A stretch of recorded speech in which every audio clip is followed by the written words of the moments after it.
Alrighty. My name is Charlie Oshesky. I've been doing seminars on scams since 2019. I did them for a little while for a unit out of the Attorney General's office in the state of Michigan. They have a canned set of 7 different seminars that I did for them, and a whole bunch of people did those for them.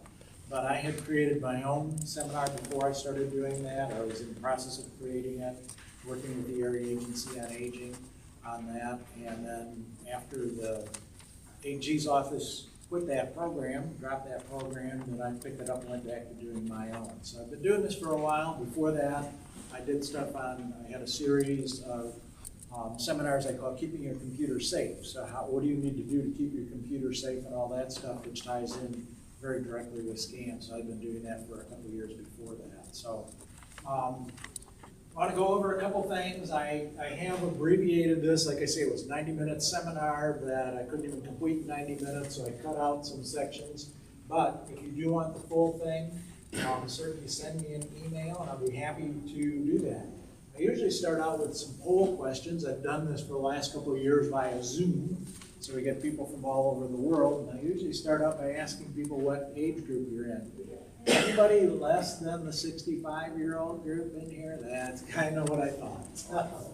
We'll continue on. The other important question that I always ask is, have any of you been victim of a scam or somebody's attempted to perpetrate a scam? Any of you? Okay, 1, 2, all right. So all you have some sort of idea what you want to protect yourself against, because not all of you, but a number of you have been there. And then the last one, you know somebody else. So typically there are people who haven't been a victim, but they've often known somebody who has, and they've talked about it. So what I typically find is people have some sort of idea already what scams are about.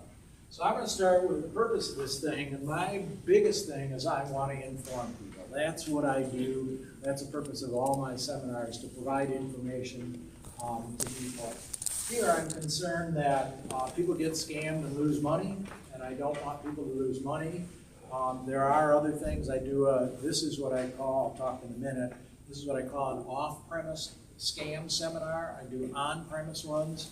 And on-premise ones are basically where people are at your home, so they're actually on your premise, and those are much more dangerous things. I have another seminar where I talk about those as well.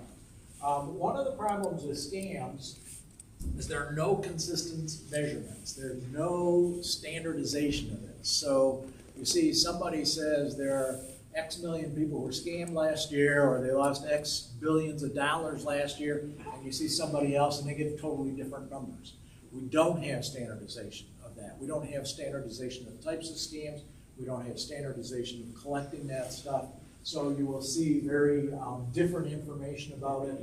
The bottom line is it costs a lot of money.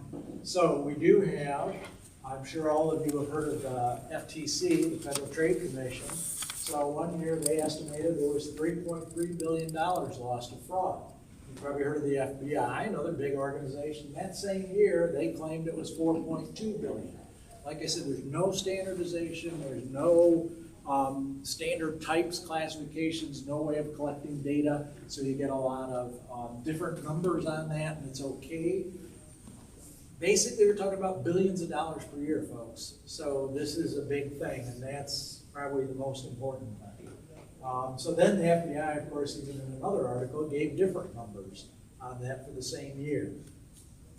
I want to inform you, and I'm concerned about the fact that people can be submitted to these scams, and part of it is knowing what's correct and knowing what's not correct. So when I talk about information, it's not only information about what are the scams that are being perpetrated and who's doing them, but the other thing is to understand some basic things about whatever. Understand about Social Security, understand about Medicare. So Medicare enrollment period is only a certain period of the year, right? So when people are advertising, call us now, we'll get you a great deal on Medicare enrollment, and it's June or July, this isn't the enrollment period. So you need to know some things, not only about who's doing scams, but some things about what's right about the information you're giving or what's wrong. We have people, and we had back in 2020, just after the pandemic started, we had a lot of COVID scams. So we had NBC one day in March of 2020, right at the beginning of this pandemic, NBC did a thing on phone apps. People were being scammed by phone apps. Download this app to find out who it is around there that is got COVID, where the COVID hotspots are. Well, you downloaded the app and it locked up your phone. So they did a big thing on that. Don't download phone apps. So how do you protect yourself? Well, I'll talk to you about 4 key things I think that'll work. But you can't just lock yourself in your house and never leave or do anything, or at least I think most people don't want to do that. So we need to be careful of that. So then, after this came out in March, by November, I got, and some friends got, information that said, here's a phone app. If you download this phone app, you can join this group and you can find out where there are hotspots near you. Okay, yeah, I heard this tune. So having the information informs you that there are phone apps that will lock it up, but there are good phone apps. It turns out that one in November was actually put together by the Michigan Department of Health and Human Services and the IT group, actually, for the state of Michigan. Well, actually, I found out it wasn't the IT group, even though it said in the article it was the IT group from the state of Michigan. It was just the health department that put it together. It was a good app. So gathering information about things is important. You don't, it's a cool thing. If you can have on your phone an app that tells you that a number of people around you are infected, then you might want to back up a little bit more, right? So there's some good news to that, but some bad news to it as well. This one was somewhat fortuitous because actually one of my former students is a person who worked for the Michigan, the state of Michigan in IT. So I was able to check out with him. I just sent him an email and said, hey, is this thing for real? And he said, oh yeah. Oh no, it's not our IT. He says that was the health department took off on their own and did it. But it was a good one. So be informed is important. Be careful of misinformation, disinformation. I do a whole, another one of the 3 series that I do on scams deals with that aspect of it. Why do these work? How do these work? And all that. And I get into the misinformation and disinformation a lot more. Due diligence, vetting. People talk about vetting or due diligence. People will talk about just a little exploration, gather a little information. And I'm not talking about making a career out of this, but just look some things up, and I'll show you. I want to go through an example I do have in your handout on where we can do that. And oh, by the way, as you're following along in the handout, if you want to follow along, this number up in the top right-hand corner of my PowerPoint tells you what page of your handout I'm on. So if you want to follow along and jot some extra notes, just look at the upper right-hand corner and it'll tell you where we are in the presentation. Okay, the difference between a scam and a nuisance. Now, it just so happens this one's not on your handout. Cut out some of the stuff. But it's really important to know the difference between a scam and a nuisance. A scam is something bad that happens that will cause harm. A nuisance is something that you just don't like, right? So the reason I think it's important to be able to differentiate between scams and nuisances, you know, that old expression, the boy who cried wolf, hey, call the police, there's a problem, there's a problem, there's a problem. And it's always a nuisance. Well, you didn't like the product that you got. That's not a scam. Or, well, I didn't like the guy didn't treat me well when they were selling it to me. That's not a scam, but you're calling the police doing that, and pretty soon they're not going to want to hear from you. In fact, pretty soon they may just say, these calls are coming in about scams, I think we'll just ignore those. And we don't want to get to that point. So do some self-filtering on that. We don't want to inundate our police lines with all these other calls. Scams will involve a loss of money, time, etc. Buyer's remorse is not scam. Buyer's remorse is a nuisance. So not cluttering up with that. So let's talk a little bit about types of scams, and somewhat important, but somewhat not. So as I said, I do a number of different scams. This one is called an off-premise scam. call it an off-premise scam seminar because the people who are perpetrating the scam are off your premise. You never physically come in contact with them. These scams take place through your phone, text messages, phone messages, through your computer, so they're off-premise. They do another whole series, like I said, called on-premise ones. Those are things like when we have a natural disaster. We just had some bad weather the last couple of days. We have some more potentially coming. Hopefully Friday morning, no rain, people. Krasl Art Fair, if you're not aware of that, goes on Saturday and Sunday. And yes, that Saturday, Sunday, some of us, 6 o'clock in the morning Friday, are out setting up all the facilities for the artists to come in and all that. If it's pouring rain, that holds us up. So we don't want bad weather. But bad weather times are great times for scam artists, and they come to your house. Those are on-premise scams, a whole other set of seminars on that. So today, I'm focusing on what are called the off-premise ones. Another way to look at the types of scams is who are the victims. So one class of victims are businesses, organizations. Another is you and I, individuals. So today I'm talking about scams dealing with you and I, with individuals. I'm not talking about business scams at all. I can work with those people individually. I did a lot of IT, well, a lot of my background was in IT, building networks, and then in higher ed I would taught people how to build networks and secure networks, computer networks. So I dealt with businesses a lot. I worked in business and set up networks.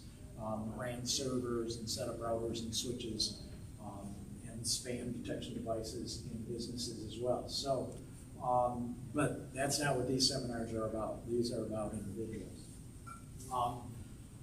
The types of scams, the vectors, you talk about the vectors. Where do the scams come from? Whether it's a business or an individual, often those are very similar. Often they're the exact same places on there. So there is some overlap between business and between individuals. The goals and outcome is another way to differentiate different types of scams.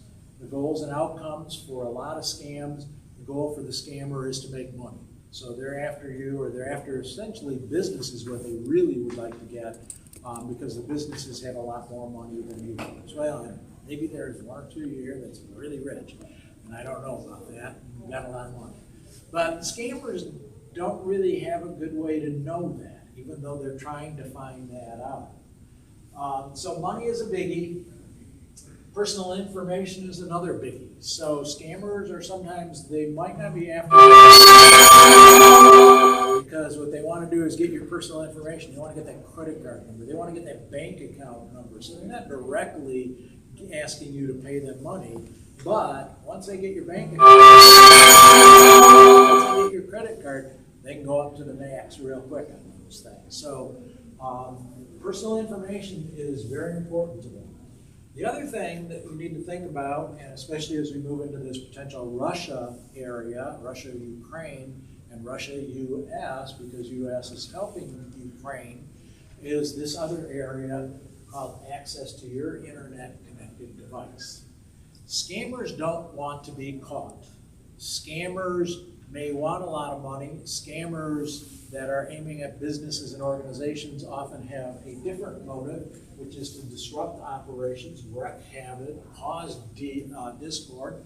They want to do stuff like they did with the Colonial Pipeline a year ago, take that down so that gas cannot flow to perhaps all of the U.S.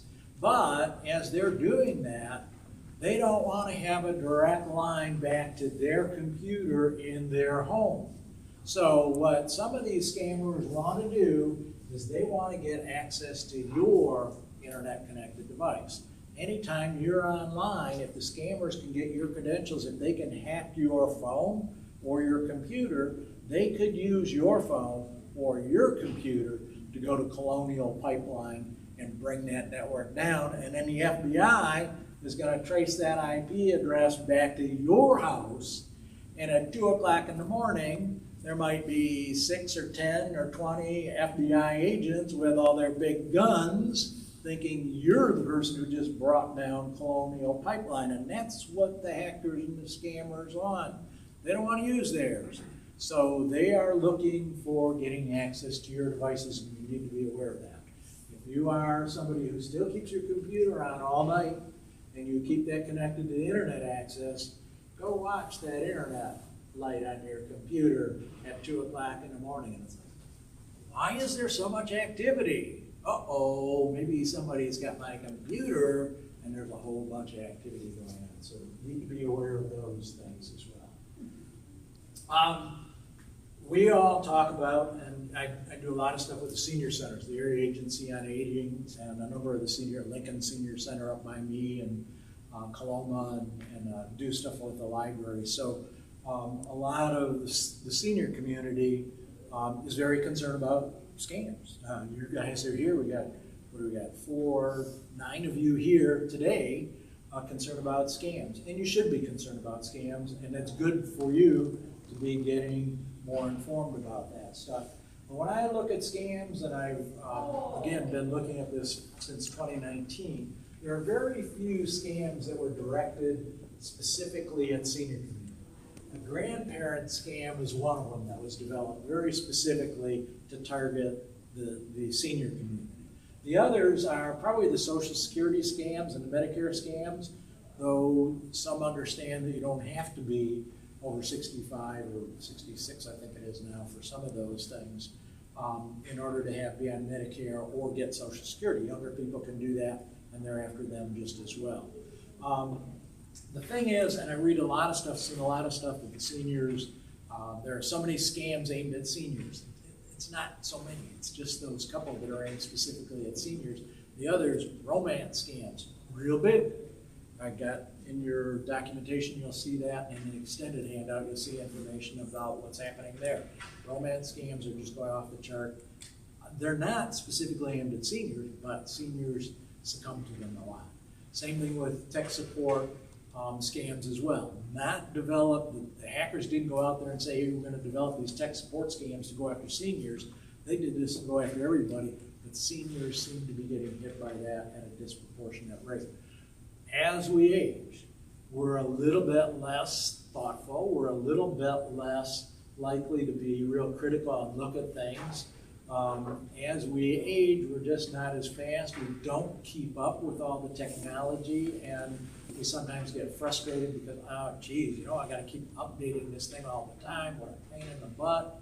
Don't want to deal with it. Those things make us more susceptible to being hacked, to being scammed. So it's not so much that there's a lot of things aimed at seniors. It's more a case of the fact that we are a little bit more susceptible.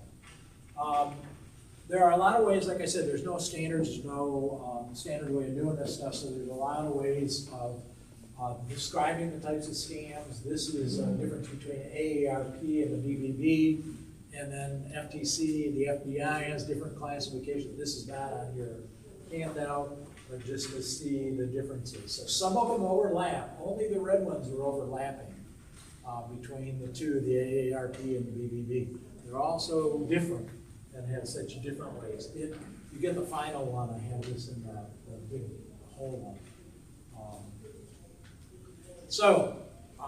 Let's talk about the 4th thing. So after doing this for some time and talking to people who come to the seminars, often we would have people tell us stories about it, and people would stick around and talk to me afterwards and then gain a lot more insight and knowledge about these things.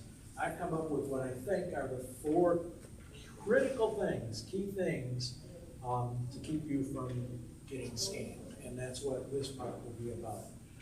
So the first one is what I call do not respond to. Do not respond to things that you do not initiate. If you did not initiate, if you did not make a phone call, if you did not send a text message, if you did not send an email, if you did not get on the web and go directly to your bank, don't respond to it. Real simple, real straightforward. Email comes at you that you didn't ask for, you didn't say, even though it says it's from your bank, it says it's from your credit card, it says whatever it says, just don't respond. For a computer, just delete it. For a phone, it's real easy. Hang up the phone. Computers can get a little bit more tricky because some of those things really lock in your web browser, and it makes it difficult to deal with that. And I'll show you some things about that in a little bit. So that's the deal.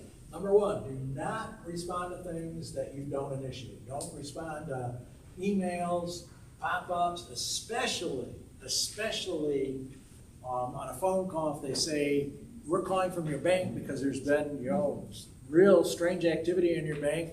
I need to verify, though. I'm being real cautious, so I need to verify that this is really the right person I'm talking to and not some bad person. So please give me your social security number so that I can verify it. And they do that all the time, right? Please verify your bank account number. I want to make sure I'm talking to you and not to somebody who's not authorized to get your account, and we fall for it, right? We give that to, and I've had people in my seminars come up and say, I did give my social security guy, and this one woman said, I gave it to her, and oh my God, I knew as soon as I said that last digit, this is wrong. This is wrong. And she said, I hung up the phone, but she said, it was too late. And I said, what'd you do next? She said, well, I'd been to one of your seminars before, and I called the police. That's what you need to do. You need to call the police. You need to also contact whoever, if that person said they were from your bank, contact your bank also and let them know what has happened. So don't give that information out.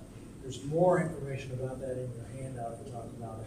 Now, the other thing you have to do in conjunction with this is if this person calls you and says, or sends you a text message and says they're from your bank and they want to, there's been suspicious activity, maybe there was suspicious activity, right? So I can't totally blow this off, but I certainly don't want to respond to that person who's calling me. Because what I do know, maybe, is the correct phone number for the bank. Maybe I don't, right? So, especially for your credit cards, especially for all the accounts that you have, your utility companies. So what you need to do, if you've not done this, and in your handout on page 6, I talked about it, write it all out, you need to create a database or a list of all your accounts.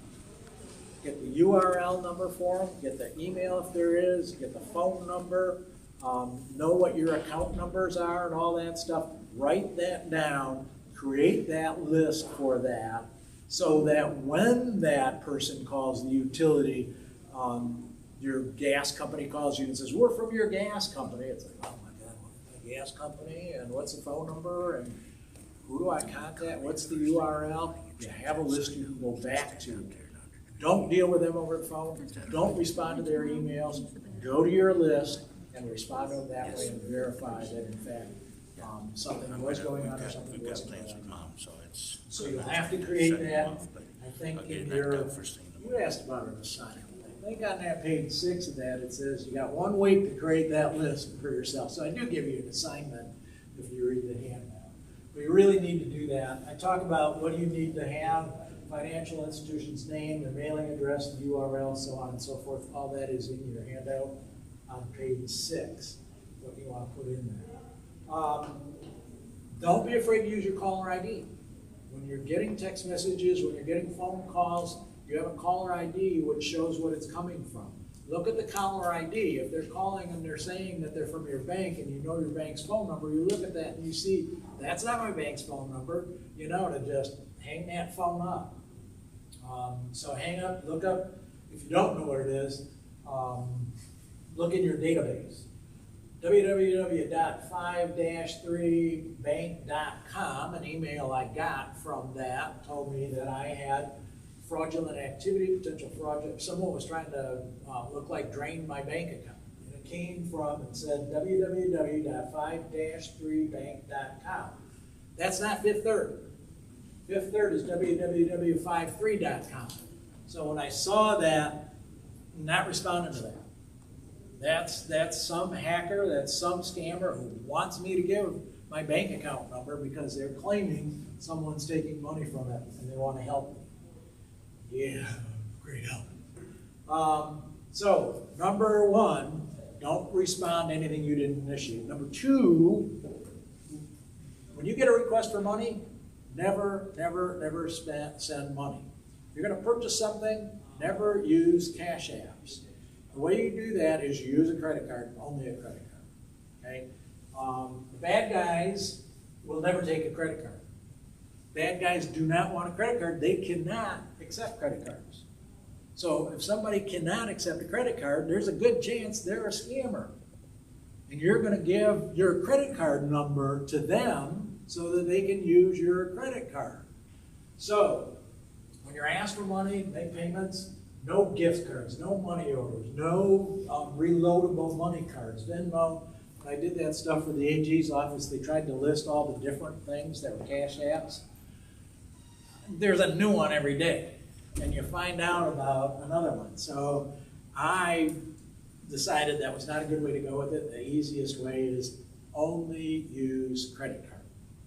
That's the best way to do it. Then you don't have to try to keep after it. Just last week, June 28th, I learned of another one of these cash apps. I had no clue that Walmart has a money transfer service. That's a cash app. And I learned that on TV, watching TV. I think it was on Wednesday, the 29th, I found that out. Because on the 28th, the FTC issued an order against Walmart to stop doing that. People were losing all sorts of money that way. So you can't keep up with the different types of cash apps and all that stuff. Make it simple on yourself. If you won't take my credit card, I am not purchasing from you. If you won't take my credit card for that thing you say I owe, I am not dealing with you, because most likely they're a scam. So that's the second one. Only use credit cards. Venmo, everybody uses Venmo. I got lots of friends who use Venmo. Great with your friends. But somebody comes down and says, Venmo me this money, or you owe money, Venmo me this money. Don't ever do it. Once it's gone, it's gone. You'll never get it back. You have to be a valid business in order to take credit cards. Credit card transactions are reversible. We all probably know that. I've never had to do that before, but if you dispute something that you purchased and you use your credit card, you can call your credit card company, you can dispute it, and you can get your money back if it was fraudulently advertised or didn't work or whatever. They will work with you. You can't do that on Cash App. The money is gone. The third one, then, and this gets a little bit more difficult to do, but do not put personal information on anything, okay? So don't keep it on your computers. Your browsers always will default to saving your passwords. Don't do that. You can turn that off. You can not save your passwords. Don't save passwords. Your bank, everybody wants to make it easy for you. Save your password. Do not do that. If somebody hacks your bank and gets the database of those people, it has your password. They've got your password. You have no control over stopping them. You don't know when that happened, because the bank's not going to tell you within the first 20 minutes of that happening. After that, your password, your account number, all that stuff has been sold on the dark web to God knows how many different people at that point. And you may go for days before you heard that this happened. In the meanwhile, somebody's using that. So don't keep those things. I know this is, like I say, this is more difficult because we all like that convenience. We all hate to have passwords saved. We all hate to try to remember them. None of us can remember them. My wife and I, we have an 8-page document, the database I talked to you about, 8 pages long of all of our accounts with all the information. The other thing it tells you in there that you need to keep track of which one is paying which, right? Because one credit card pays this and that and the other, and if that credit card is hacked and it needs to be changed, you'll get a new credit card with a new number. All those automatic payments start bouncing. So just this spring, what's the chances of this? Credit card, we did notice Marge, my wife, was really good at reviewing our credit card stuff, and she saw something. She said, Charlie, this doesn't look right. So we looked at it, and it wasn't right. Somebody was trying to use our credit card to make purchases. We contacted a credit card company quickly, and they were, I think they were surprised because they are also monitoring that and ready to call us, and we had called them first. Well, thanks to my wife, who was very diligent at that stuff. So we had called them first, so they shipped us a new credit card. But the thing is, it's like, oh God, now we got to go through. We have the database, so we knew which automatic payments were made using a credit card to go and start to change those. This was, I can't remember, Tuesday night, let's call it Tuesday night, like 5 o'clock, 4:30, 5 o'clock Tuesday night. 9 o'clock the next morning, our garbage service calls. We have a problem. Your credit card was declined. Like 4:30 in the evening to 9 o'clock in the morning, what's the chances that it would be, it gets paid once a month. What's the chances it's gonna hit right there? Well, it did. It got us, so we just, fired that call and said, yeah, we know. Our credit card's been compromised. There is a new credit card coming. As soon as we get it, we'll have the new number and we'll get you to it. It should be, they told us that we would have it within 48 hours, and we did. And we'll get that taken care of. She says, well, I wondered, there seems to be a bit of that going on. I suspected that might be the case. And it was, but if you didn't have that database, right, we've got 4 or 5 different things automatically paid from that. How do you know which ones to go and change until you get the phone call that says your credit card was declined on your payment, and then they're after you. So have that database, pay only with credit cards. Don't give your personal information. Don't say, I know it's convenient, I know it's easy. Yes? Talking about passwords. Yes. LastPass, I don't know if you're familiar with LastPass, where it's a program where you can save your credit cards. Is that something that you recommend, don't recommend? Yeah, there are LastPass, there are a number of password utilities that you can purchase. They will generate credit cards for you, and you have one password. You use that one password. Right. It connects with whatever payment, whatever one you've got. Yeah, you can So launch you'll- whatever, like Yep. your bank or Yep. anything that has a password. Anything that has a password that you add into that. People use those a lot, and it certainly does save you the time and the effort of trying to keep track of all the passwords. Right. So you save on that. Here's the deal. That's on the cloud. Some company owns that. Some company who can be hacked. The person who hacks that has all that password. And if they hack that and get your password to your bank account, and if they do that quick enough, they can access your password, your bank account, and they can change that password. You go to use that password manager, and it doesn't work because they've already changed it. So I don't use those. I believe in the database that I keep myself because nobody can hack that database. So, but a lot of people like it. Again, it's convenient. It's easy to have only one password for all the stuff that you add in there. But consider how many companies and organizations everywhere from Equifax, I mean, our biggest, one of the big 3, to Microsoft, to the government, everybody's been hacked. Colonial Pipeline, big pipeline company, runs the whole eastern US, they've been hacked. So from my perspective, I've never used them. I don't use them. I wouldn't discourage you from using them. But as far as I'm concerned, I want to be in control of my passwords, and I have the capabilities of doing that. Yes, it's 8 pages, it's a lot, and my wife will sometimes say, we got to go through and redo these all again, and yes, we do, and we're going to do that. I also am not every 3 months, every 6 months, you need to change your passwords. Every time an organization that you deal with has been hit, you go in and change that password for that organization and everything else that's connected to it. So if it's Kohl's that got hit and their database got hit, I'm going to change my Kohl's password and also my Visa or MasterCard or whatever credit card that's connected with that. I'm going to go change those too because they're connected together.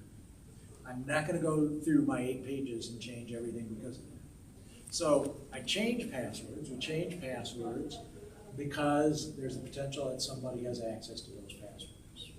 And the fact that you change it every 3 or 6 months doesn't mean that you're any more or less likely to get hit than anything else. But you certainly are making it a pain in the butt for yourself to go through and do all those changes, to go through and keep track of all that stuff.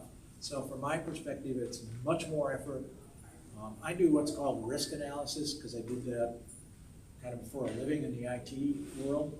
What's the risk and what's the reward? And for the amount of effort and time I put in to changing all those things every 3 months or 6 months, nope, doesn't make sense. But pay attention. If Kohl's, if Macy's, if those organizations that we deal with, if my credit card company, if they get hit, I'm going to change that and everything that's connected to it. By having that list, I know what's connected. Those password managers don't know what's connected. If one of those gets compromised, you don't know, and that password manager is not going to take care of changing your credit card number to all those stores that get the automatic payments. So keeping track of that, I really believe in the database. Does that answer your question? Very well, thank you. Don't save them on your devices. You know, everybody wants to make it real easy for you. Again, part of this thing, get the message. Making it easy isn't always good, right? So we want to make it easy. We want to make it convenient. We're saving your password for you. Look at how easy we're making it. Until somebody hacks your computer and they've got it too. Then it's not so easy. And in fact, you got a whole bunch of work to do. So I'm not a fan of making it easy. It is more difficult. You know, we like convenience, I know that. The last one, and this is the absolute toughest thing I think for people to do, slow it down, think, do not get emotional. And this is, of the four, really the hardest, because we're not conditioned that way. It really takes training ourselves to do that. I've been reading this book, Roots, by Robert Kurbrak. Unfortunately, I didn't put that in there because I've just been reading it last week or two. But I'll add that to the final one.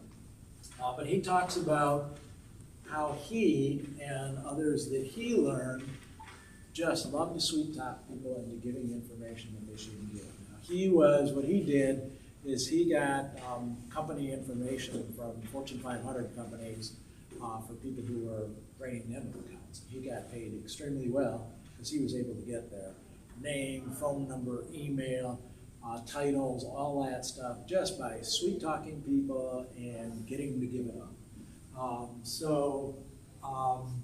Slow it down and think. These people who sound so sweet, you know, I'm Charlie Oshesky, I see you got problems with your computer because, you know, I work for McAfee and we see all this stuff going on. I'd really like to help you out.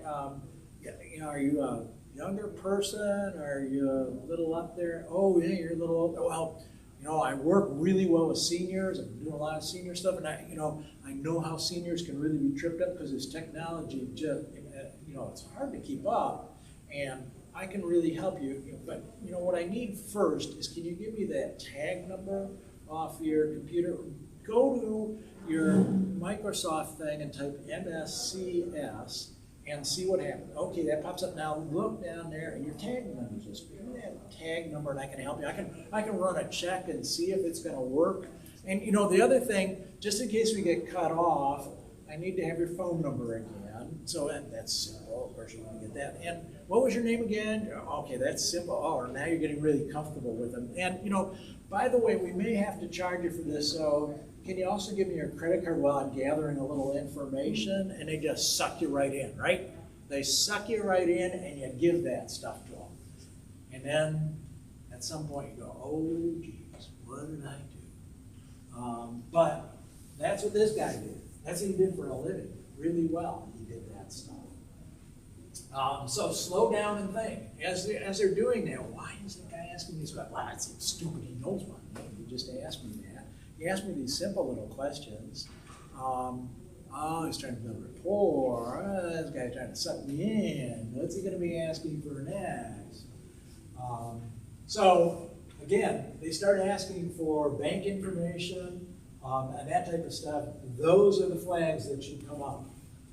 It is very difficult to do this. You've got to stay cool. You've got to stay calm. You've got to think about what's going on. You've got to pay a lot of attention to what's happening with that. People will panic. When people start getting anxious, you don't breathe. your breathing stops and slows down. By not breathing, it actually feeds the anxiety. So if you feel like you're getting anxious too, some of them are not just sweet, but then they're going to come get you, right? And that's where the anxiety comes in. And when that happens, if you feel yourself getting anxious, start taking deep breaths. Deep breaths will get oxygen into your lungs, it'll get oxygen to your brain. It will slow down the anxiety. So again, keep informed on the different types of scams so that as you hear some keywords, you might say, oh my God, this is a scam. I heard about this thing and I know what's going on. I want to stop it. All right, scams, a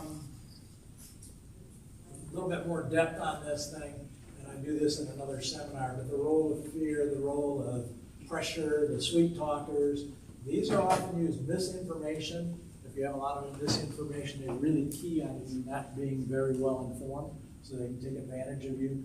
Fear, biggie. They want to scare you. They want to pressure you. It's a limited time offer. This is where the anxiety will come in. And then the sweet talkers, even there, just be careful. Some special cases we'll go through, and I'm going to skip these things. Let's jump in. Cryptocurrency has been a big one. This is on page 8 of your handout. Cryptocurrency, we've gone through a whole bunch of schemes. There is a whole bunch of terminology with this stuff. And if you don't know the terminology, ICOs, NFTs, DeFi rug pulls, minting, mining, all that type of stuff, you need to get familiar. Read some stuff off the web about crypto just to get familiar with it. Attend seminars on cryptocurrencies just so you know what it is and you know if somebody is trying to pull you in and scam you on that. February of this year, there was a hack of a blockchain.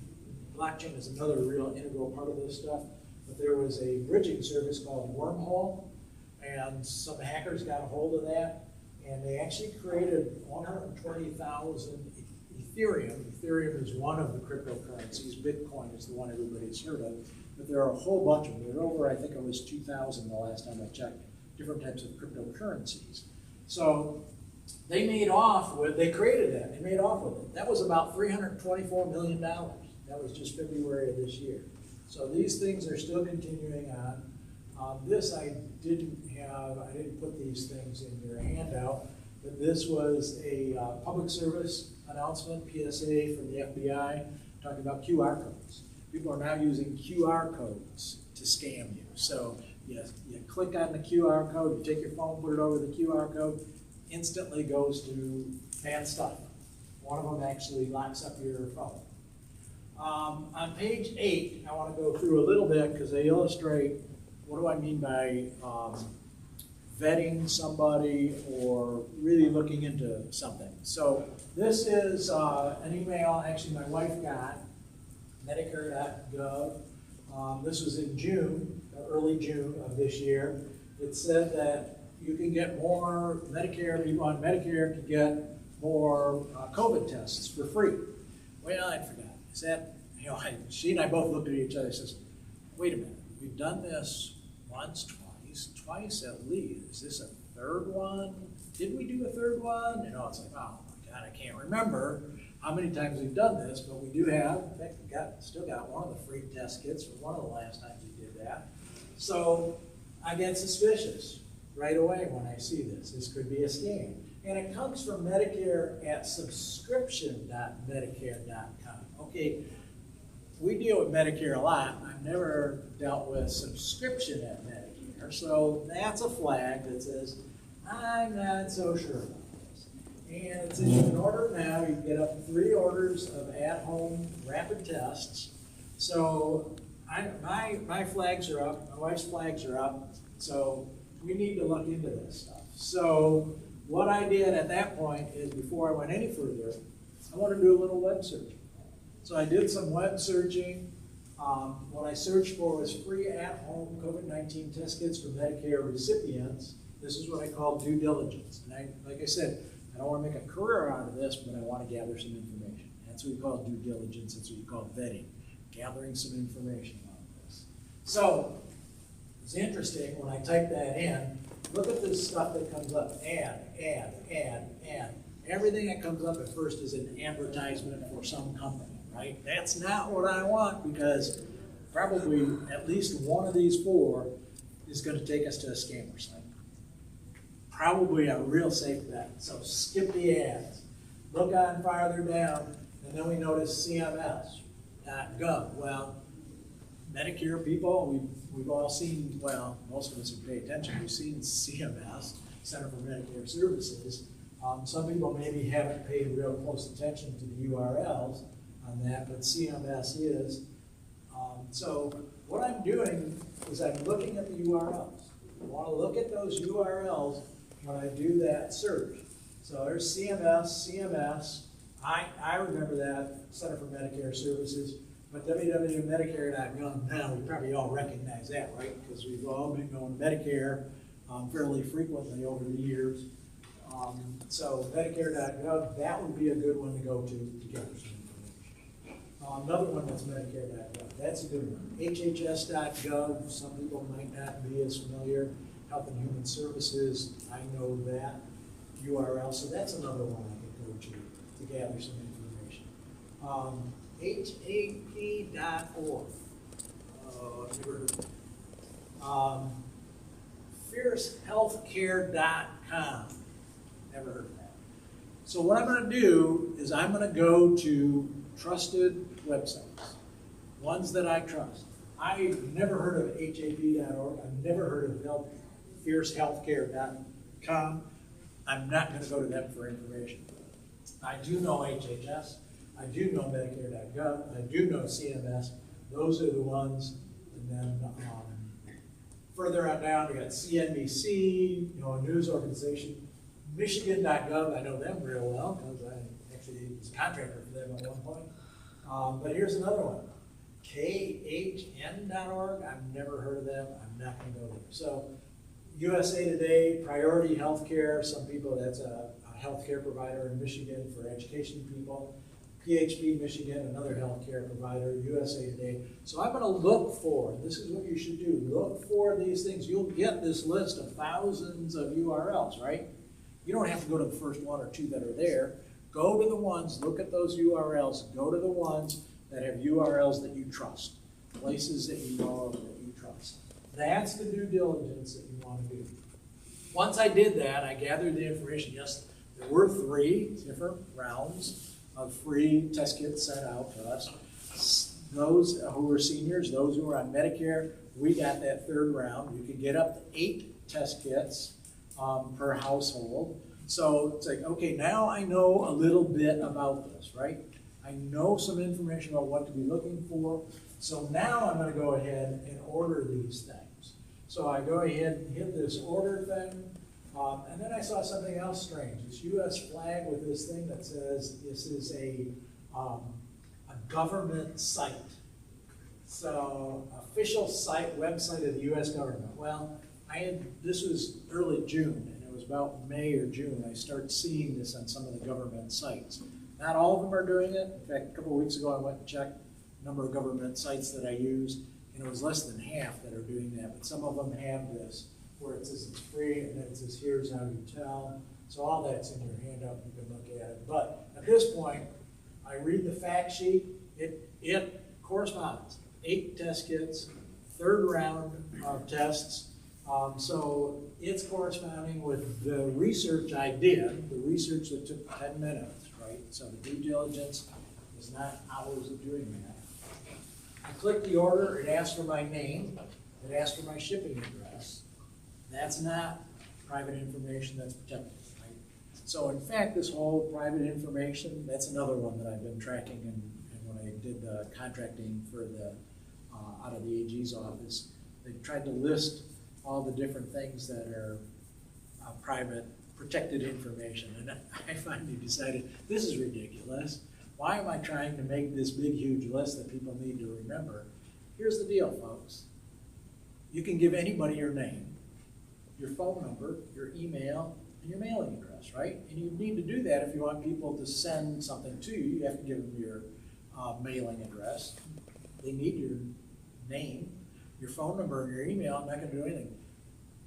Forget trying to memorize what's private information or protected information. You give only those 4 things and you're all right.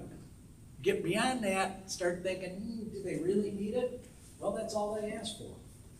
So I was comfortable at that point, but I'm doing this slowly, again, thinking every step of the way. Every time I hit that enter and I get the next string, is this something I should be doing or not? I'm still doing that all the way through. So the last one comes up, and it actually gives me my orders, my confirmation numbers, and there are 2 of them, because each package of 4 test kits gets a confirmation number, just like that research I did that I found out. It said they would come in groups of 4. Again, it has only my name and only my shipping address, and very importantly, the cost is 0. So again, this all looks legit. I can press the final button. Well, that was the final button, and that's what I got. Coming from USPS, our postal service, and that's the USPS URL, so I'm happy at that point. If something went wrong in any of those steps, if it would have asked me for my Medicare number at one of those steps, I would stop. If it asked for a Social Security number, I would stop. Any of those other things, stop immediately. You know it's a scam. So each step that I went through, and it's all in there, and I explained it in there, each step, think about what you're doing. That's the practice you want to get used to doing with all this stuff. It takes a little bit longer, so it probably took me, because I did that research, I probably spent about 5 minutes. Actually, I spent more than that because I was documenting that stuff because I knew I'd use it in one of my seminars. But it probably would have taken me about 5 minutes to do the research, to find websites, to gather information, and then to go through that whole process and look at what am I putting in, what happens next, as opposed to somebody who could have gone through it in 2 minutes. That cost me 3 minutes. But I didn't get scammed, right? Because if I got scammed or I gave something else, it would be a lot more than 3 minutes or 5 minutes. The spelling stuff, there was another one. And I'm going to fly through a bunch of this stuff. And a whole bunch of this is not on your handout, like I said, because she had a big handout print as it was, and there was at least 10 more pages. Actually, there's 10 more pages, 14 more pages in the one I did. That was 90 minutes, and I promised them that I had cut out some of the things that will go in your final document. So if you want those final documents, just email me, and I'll be happy to send them to you. I've got to wrap them up. So the other thing is this Ukraine, right? Ukraine and Russia thing. And Putin has been threatening all along that the U.S. will pay with cyber warfare, and he will. There is no doubt in my mind that that will happen. In fact, actually, I read some, because of my old work life, I have access to some other documents, some other websites and stuff that I think most people can't get access to. But as I'm reading that stuff and what's going on, businesses are being surveilled already. There has been a big uptick since about April, starting to see a lot more businesses being surveilled. There being hack attempts are being made on businesses. So they're out there trying this stuff. There was 60 Minutes did a thing they called Shields Up on 4/18, where that came from, and this is on page 11 of your handout, this URL. If you go to that, that has the story about that whole thing. And then I think I included, and if I didn't, it'll go on the final one, the actual document from CISA, the U.S. organization charged with protecting our internet connections in the U.S. And like I say, if that's not in this handout, it will be in the final. But just be aware of it. Black Basta is a new emerging ransomware group, April of 22. So again, the Ukraine war started in February. Russia attacked Ukraine, and by April already, this group is believed to be made up of Conti and REvil. These were 2 Russian hacking groups that have been some of the most prolific hacking groups over the last 5 or 6 years. They seem to have formed a new one, and my guess is they formed it because they want to hit us. So the pipeline that we had, hang on to your seats, folks. This group started as near as Sophos did some research on it, and they believe that it started about February. They formed this group, which was about the time of on Russia making the attack. And by April of 20th, they had verified that there were already at least 50 victims of this group in the U.S., United Kingdom, Australia, New Zealand, and Canada. So, you know, a couple other things. I'm going to skip through all this stuff. Ransomware, I found out the last time I did this, last session I did, somebody had no idea what a ransomware attack looks like. This is kind of what it looks like. This is your computer screen, and you see this whole big thing that takes over your computer screen and says something to the effect. Might say ransom, always says your files have been encrypted, your computer is no longer usable. So until you pay them, usually there's a phone number that's given there, call that phone number, and they will ask for payment. Now, typically they're asking for it in Bitcoin, so that it can't be traced and it's totally lost. But that's what you're likely to see if you're a victim of ransom.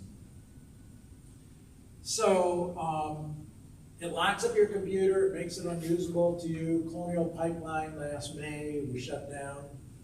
JBS, one of the biggest beef manufacturers in the country, was hit by a ransomware. So again, why do I not want to use password managers on the web? I mean, Colonial Pipeline was hit. JBS was hit. Quantum Computer, the biggest manufacturer of Apple computers, was brought down by a ransomware attack. Acer, big computer manufacturer. CNA Financial, one of the biggest financial carriers in the U.S. These were all hit. Why do I think that that password manager won't be hit? I don't have a lot of faith. So, phishing is another way they do that. They come at you trying to get your information.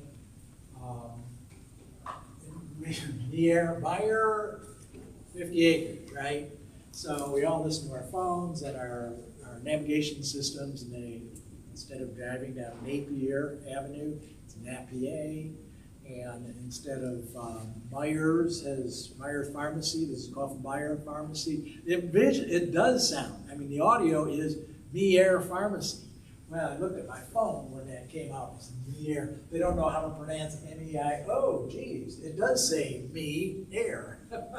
Thanks, so much for the spelling, right? That was a valid phone call. And some of the people say just look for misspelling and ignore it. Not necessarily the case.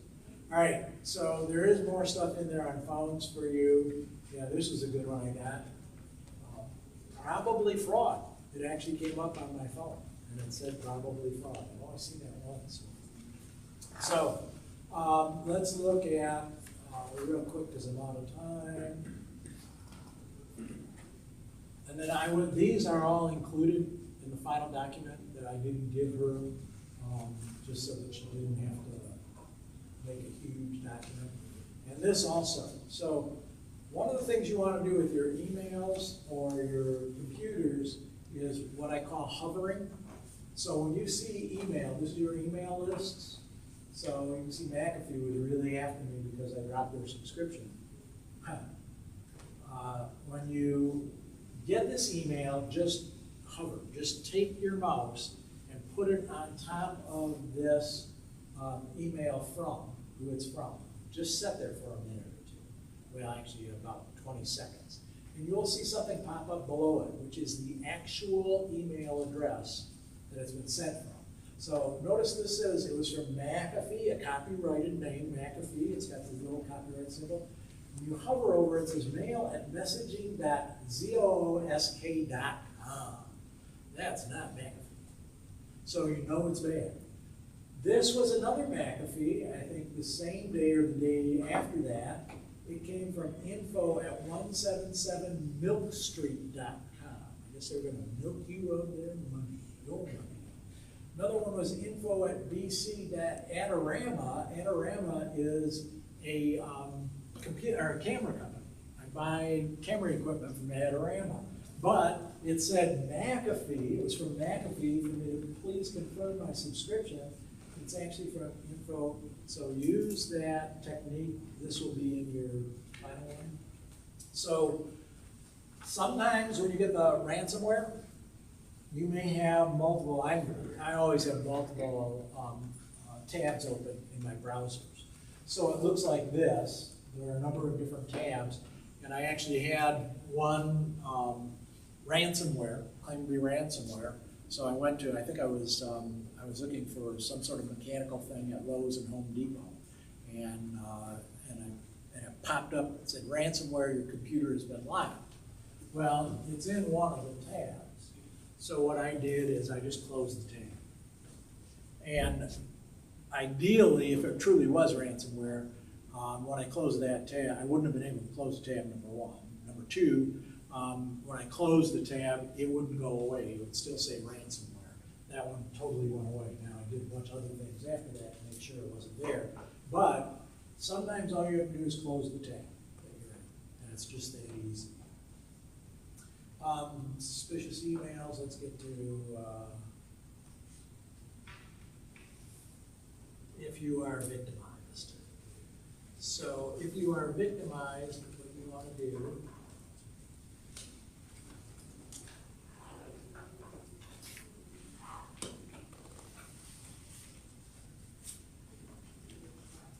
so the first thing you need to do is stop it, interrupt it.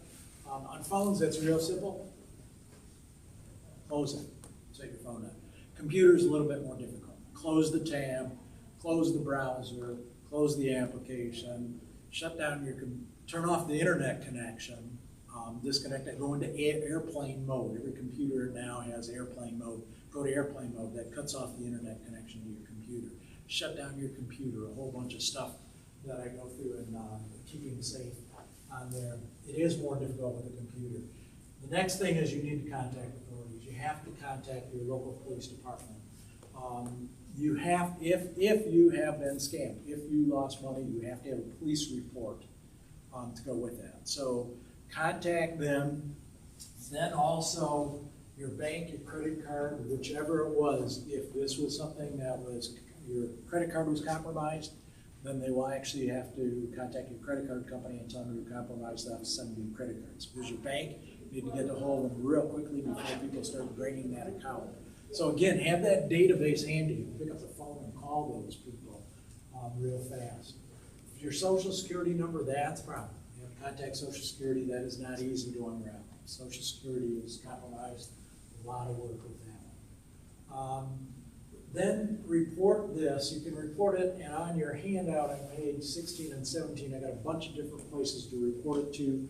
Again, like I said, the first thing is your local police. Then after that, you might go with the FBI, you might go with the FTC. The last places to contact, but are good places, and especially if you've not been actually scammed, but somebody attempted it, Better Business Bureau and AARP. Those are good ones. You can write up what happened so that other people can read that. That whole section that I skipped talks about those websites and the value of those websites and people putting information into it. It is in your handout. Then you're going to have to fix your problems, and that becomes time consuming. So once you've been scammed, it's a pain in the butt. Right? There's no way around it. I think your senior centers, I know, I work with the Area Agency on Aging, contact them for help. Police departments are fairly good. I'm up in Lincoln Township. They've helped some people too. I suspect the Buchanan Police will do the same thing down here and help you kind of handhold with that stuff. But it's a lot of work. There's no doubt about it. Better Business Bureau, reportfraud.com, FTC is a good one to go to no matter what. So again, all that stuff and all those URLs, those are all in your handout. You can take a look at them. And then filing complaints. So I listed a whole bunch of different places where you can file complaints and which ones for what. Preventing and deterring, just one of the bad things is these things don't always start from your computer. They're not innocuous. 3 weeks ago, you responded to an ad in the paper by calling that 800 number. Then all of a sudden you got all sorts of stuff coming in. So sometimes we do it to ourselves by responding to these ads. Arthritis, muscle pain, call 800, and people pick that up because they got arthritis pain, pick it up and they call it. Yes? I think that's what we handle most of the phone scams is, if you still have a landline, it'll come up with a V and say that it's verified. Yep. It doesn't come up with the V. it'll come up with a possible scam. And if you don't know the person and they don't leave a message, just let them in. Exactly. If they wanted to get a hold of you, Don't leave a message. and if they don't leave a message, then it probably was a scam. Exactly. I don't know if everybody heard that, but what he's saying is what I tell a lot of people, and it's probably written in there. Only accept calls from people you know. You don't know it, let it ring. As he said, if they want to get a hold of you, if it's important, they're going to leave you a message. All of our phones, no matter what we have, landline, cell phones, they take messages. So anybody who needs to get a hold of you, wants to get a hold of you, they're going to leave their name and their phone number on that. If they don't, absolutely right. They're scammers. That's the only thing that they are. They're scammers. That's why they won't leave that phone number. What if you wanted to order something like that, you called that new thunder number, how do you know it's a scam? When When they start asking for the personal? yep. Yeah. So give your name, give your address, give your phone number. And that's okay. Give your email. Those are fine. Everybody can have it, and that's what you're gonna need to do in order to own something. They start asking for a credit card. They start asking for a bank. They start telling you they want a cash for this, Venmo me this. They want anything else. But how would That's you what pay it's- for it if you're ordering it on the phone? Credit card only. Credit card only, right? I don't do any of that, I'm just asking. Well, but it's a very good question. Credit card only. So if you do call that number, if they will not take a credit card, I will not deal with it. Exactly. Not at all. Because it probably is scam. on that. Perfect. And now, the other thing, if you're on do not call, once you call that number, you're off of their do not call list. That's the other problem with that. Because the do not call list works for people who might be calling you, but once you have, I think they call it as if you have a relationship with, which means if you call them, then you're not off their do not call list. So I've got information about the do not call list in your email too. Charlie, how you doing on time? Yeah, we're wrapping it up here. Okay, thank you. And that's it. So again, it's these four things. Don't respond to things you don't initiate. Again, you didn't, whenever you request send money, credit card only, as we just talked about. Don't give your personal information. Slow it down, stop and think, kind of like that process I illustrated for you with the Medicare thing. Go through that, and you're good to go. Recovery is tough, it's true, it's hard, but you have to do it. So, any other questions? I'm happy to stick around and deal with other stuff. If you want the full handout, my email's all over that thing, just send me an email. I'll be happy to send you the full handout. It's got a whole bunch more pictures that I've got up here are in that as well. Yes? Question. Are these people ever prosecuted, and if so, Oh, yes, yes. how bad is the punishment for the act of creative habit? So let's Well, like, and that's the problem. It depends on what they get prosecuted for. Because some of the stuff that I've seen, they get a 1-year sentence. that's not, And, if somebody has just made $150,000 this year and they know that they're gonna be able to make that again in a year or two, I'm not sure a 1-year sentence is gonna, and then it gets good time, good behavior, and they're out in less than that, so. in other words, the crime and the punishment don't work together. Right. We've not changed our punishment laws to keep up with what's happening. It's true. That seems to be a factor in crimes like this, or crimes that are even not related to this, the punishment. So you put somebody in prison for life. That's not a punishment because they're still existing, somebody's paying for their existence. Like this, until we find the correct punishment, it'll continue in. Well, then we have to create the law appropriately. Well, we need to That's a reconsider. challenge, too. Yeah, that's a We need to challenge. consider But yes, whether- there are a lot of people who are prosecuted.